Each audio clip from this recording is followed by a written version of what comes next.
My garage was my sanctuary. More than that, it was where Eleanor lived. Eleanor wasn't a woman, not in the flesh and blood way anyway. She was a 1967 Ford Mustang fastback, or at least, that's what she was born as. Over the last 10 years, she'd become something more. My masterpiece. It started when I was just a kid, really. Dad loved old cars. He never had the money or the time to truly restore one, but he'd tinker. He'd point out the lines of a classic, the growl of a specific engine, the history held in its steel. He passed away when I was 18, leaving me with a small inheritance and a head full of his dreams. I found Eleanor rusting in a farmer's field a year later.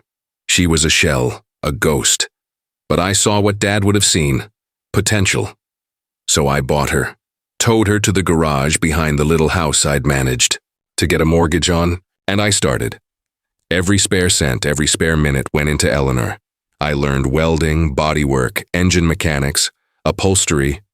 YouTube was my teacher. Old manuals my Bible. Friends kind of drifted away. Dates were non-existent.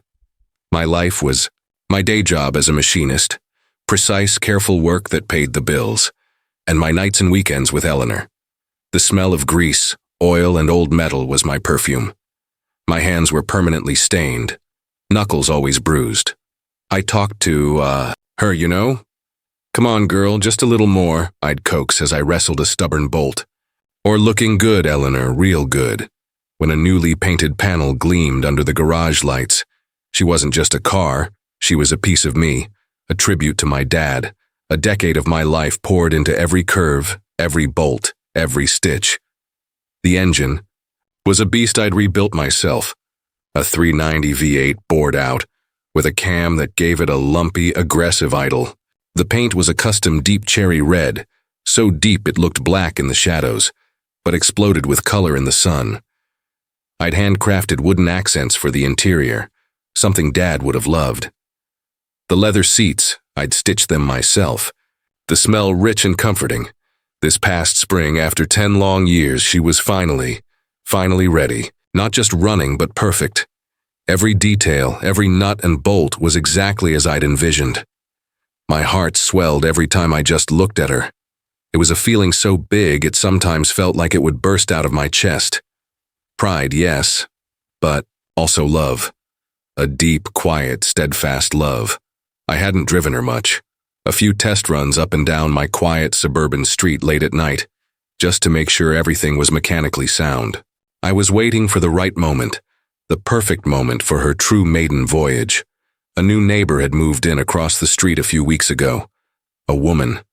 I hadn't really met her, just seen her coming and going. She seemed tense, always rushing, a frown usually etched on her face. I'd given a little wave once, but she just sort of glanced my way and hurried inside. I figured she was just busy, settling in. My street was pretty quiet, mostly older folks or families. A single woman moving in was a bit of a change. The day I decided to take Eleanor out for her first real spin was a Saturday. The sun was shining, one of those perfect late spring days where the air is warm but not hot, and everything looks fresh and green. I spent the morning giving Eleanor a final polish, my heart thrumming with anticipation. This was it. Around dusk, when the world started to get that soft, golden glow, I decided it was time. I didn't want a lot of attention, not yet. This first drive was for me, for Dad, for Eleanor. I rolled up the garage door, the old mechanism groaning in protest. The sight of Eleanor, poised and ready, still took my breath away. I slid into the driver's seat. The cool leather, the smell of it, the solid feel of the wooden steering wheel I'd shaped myself. It was like coming home. I put the key in the ignition, took a deep breath, and turned it. That V8 roared to life, a deep, guttural sound that vibrated through my bones and echoed off the houses.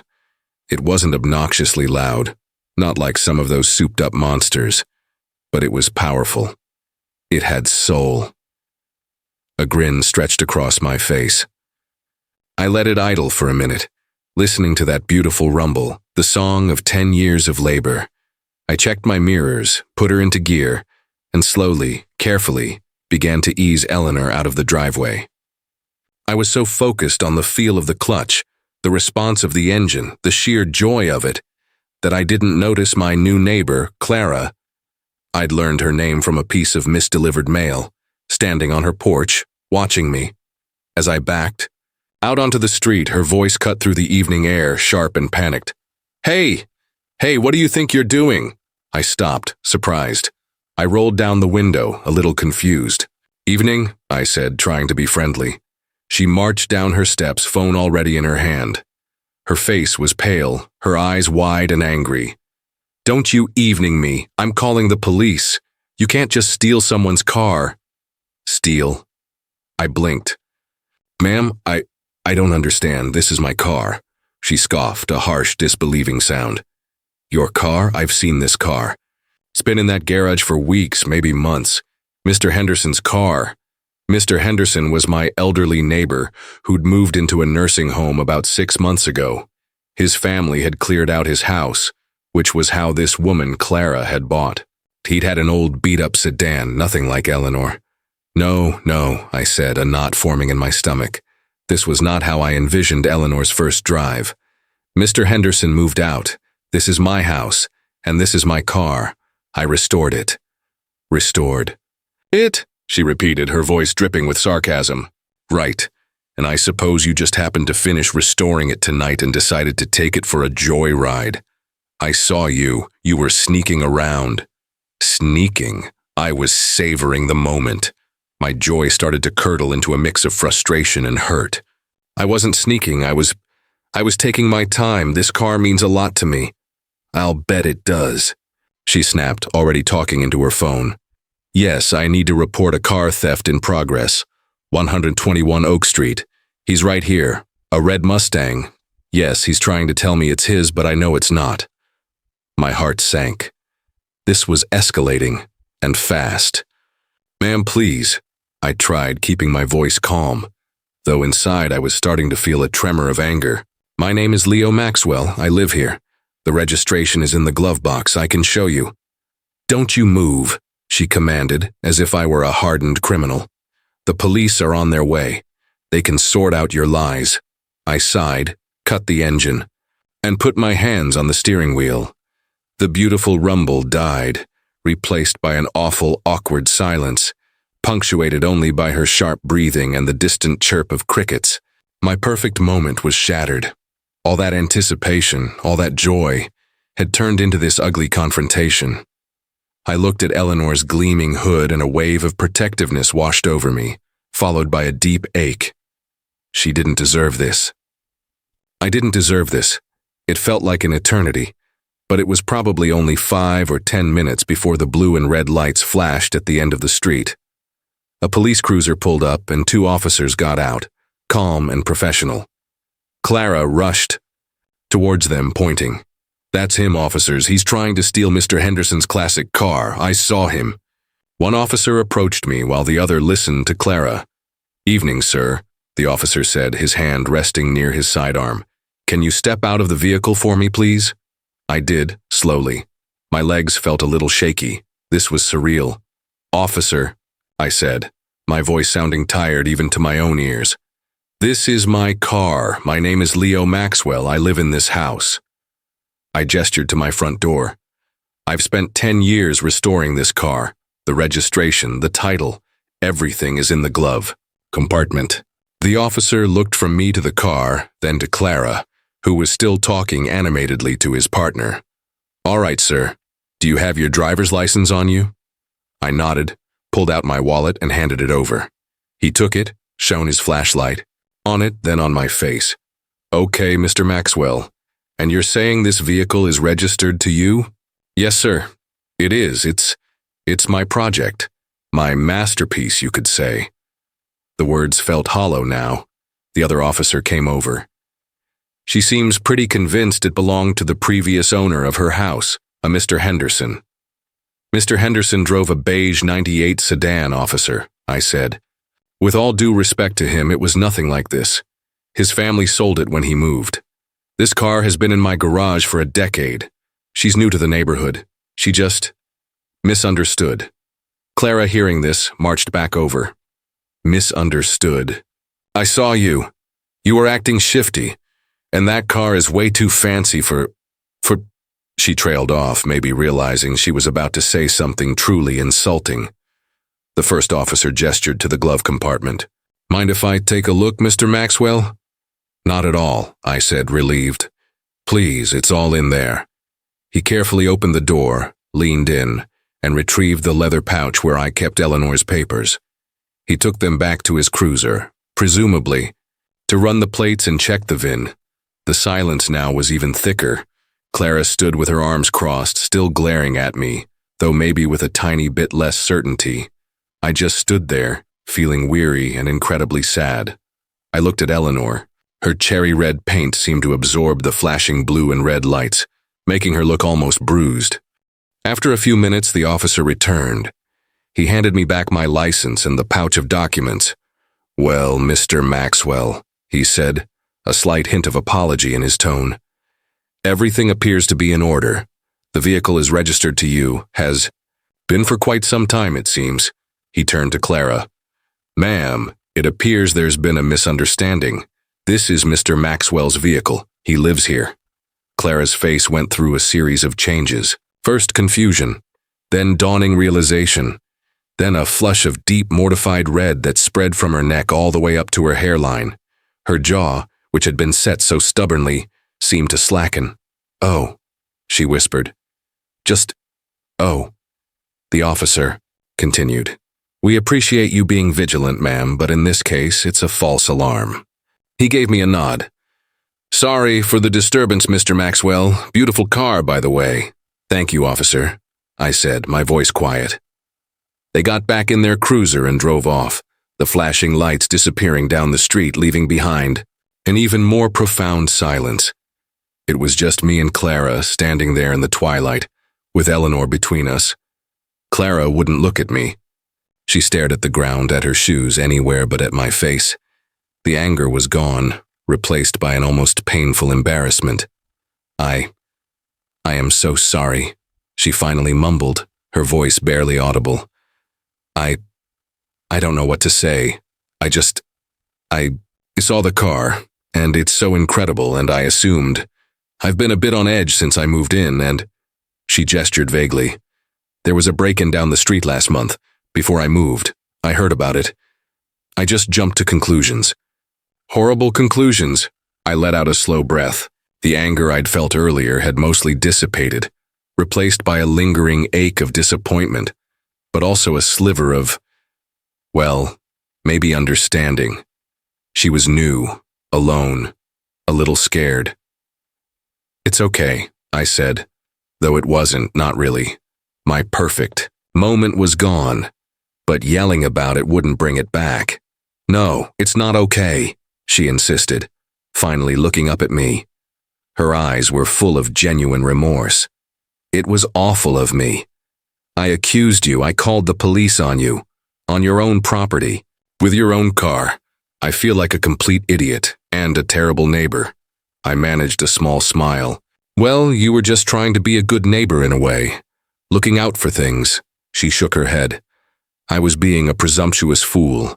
That car, it's stunning. Did you really restore it yourself? The question seemed to shift the air a little. Talking about Eleanor was my favorite thing. Yeah, I said, my voice warming up a bit. Every piece. Took me 10 years. Her eyes widened. 10 years, wow, that's dedication. She took a hesitant step closer, looking at Eleanor with a new appreciation. It really is a masterpiece. There was that word again. This time it didn't feel hollow. Thanks, I said. She's my tribute to my dad. He loved cars like this. He would be incredibly proud, she said softly, and her sincerity was like a balm on my bruised feelings. It's the most beautiful car I've ever seen, truly. An idea sparked. Maybe the evening wasn't entirely ruined. I was just about to take her for her first real drive, I said. Since, you're already out here. I hesitated. Would you like to come? Her eyes lit up, then fell again. Oh, I couldn't. After what I did, I don't deserve to. Hey, I said gently. It was a mistake. A big one, yeah. I couldn't help but add with a small wry grin. But you apologized. And honestly, I'd rather not take her first spin all alone now, feeling, well, how I was feeling a few minutes ago. It would be nice to have some company, to replace that bad memory with a good one. She looked at me, a flicker of hope in her eyes. Are you sure? I nodded. Yeah, I'm sure. I opened the passenger door. Eleanor is pretty forgiving, and so am I guess. A small, watery smile touched her lips. Clara, she said, extending a hand. My name is Clara. Leo, I replied, shaking it. Her hand was trembling slightly. She slid into the passenger seat, her movements careful, almost reverent as she took in the interior. Oh my goodness, she breathed, running a finger over the polished wood dash. This is art, Leo. Hearing her say my name, say Eleanor was art, it smoothed over the last of the evening's roughness. I got back in, took another deep breath and turned the key. The V8 roared back to life, and this time Clara gasped, but it was a gasp of delight. That sound, she exclaimed, a huge grin spreading across her face, transforming her. The tense, frowning woman from earlier was gone. Ready? I asked. More than ready, she said, her eyes shining. I put Eleanor in gear, and this time we pulled away from the curb smoothly, without interruption. We drove out of our neighborhood and onto the open road as the last light of day faded, and the stars began to prick the darkening sky. We didn't talk much at first. I think we were both just soaking it in. The feel of the road, the sound of the engine, the wind whipping through the open windows, carrying the scent of night-blooming jasmine from someone's garden. Eleanor drove like a dream. All those years of painstaking work, every adjustment, every tightened bolt, it all came together in a symphony of smooth power. I felt that familiar swell of pride, but it was different now, shared. I glanced over at Clara. She was leaning her head back against the seat, eyes closed, a blissful smile on her face. The tension that I usually saw in her posture was gone. She looked relaxed, almost peaceful. After a while, she turned to me. So, 10 years, huh?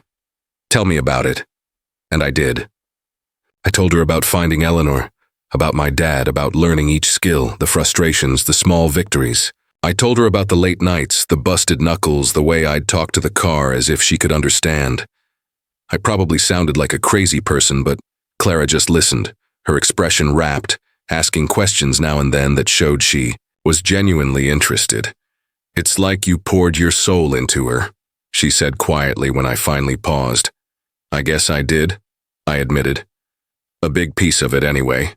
Then she started to talk a little about why she'd moved, leaving a stressful job and a bad breakup in the city, how she was hoping for a quieter life, a fresh start, but was still feeling jumpy and out of sorts. How my quiet, intense work in the garage, sometimes late at night, coupled with the car appearing and disappearing under a tarp, had made her suspicious mind invent scenarios. I was an idiot, she said again, but this time with a self-deprecating smile. You were unsettled, I corrected gently, and maybe a little too imaginative. She laughed, a genuine lovely sound. Okay, definitely too imaginative. We drove for over an hour, looping through the countryside, then back towards town. As we pulled back onto our street, it felt different. The earlier tension was gone, replaced by a comfortable quiet.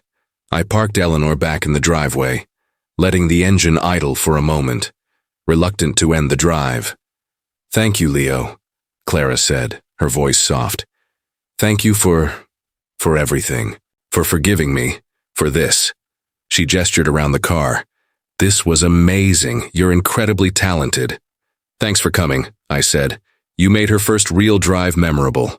In a good way, eventually. She smiled. Well, if you ever need a co-pilot again, or someone to just admire your masterpiece, I'm right across the street. I'll keep that in mind, I said, and I meant it. She got out of the car, and I watched her walk back to her house. She paused. on her porch and turned, giving me a small wave before disappearing inside. I sat in Eleanor for a few more minutes, the rumble of the engine a comforting presence. The night hadn't gone at all how I'd planned. It had started with a dream, turned into a bit of a nightmare, and then it had become something else. Something unexpected and, in its own way, kind of wonderful. My masterpiece had brought me more than just the satisfaction of a job well done. It had, in the strangest way possible, brought me a new connection, maybe even a new friend. I cut the engine, the silence returning, but it wasn't an empty silence anymore. It was filled with the echo of a shared adventure. I patted the dashboard. "Well, Eleanor," I murmured, "that was certainly something, wasn't it?"